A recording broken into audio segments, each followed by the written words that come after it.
World Travel Market is the world's meeting place for the travel trade industry. It's one of the largest gatherings of its kind on the planet, and we are standing here at the largest World Travel Market ever to take place.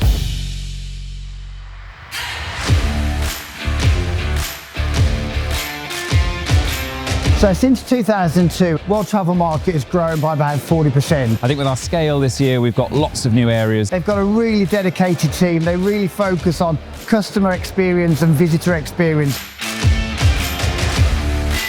We've done a huge amount of work on modelling the venue, and it's the venue expansion that's allowed us to do that. We as a venue have needed to grow and adapt our facilities. Because obviously with 25,000 additional square metres on top of the 100,000 we had at your venue before, people have got space to really interact with travel in a different way.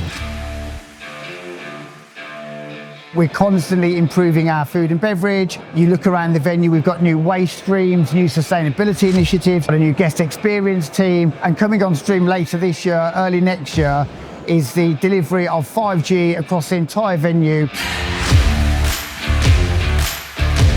And in terms of the global figures, I mean, last year it was £2.2 billion in deals signed here at WTM, and it looks like we're going to break that record in 2025. Really showcasing the value of London, the value of the city, and recognising that the investment that Excel has made in its facilities to be able to deliver on these world-class events.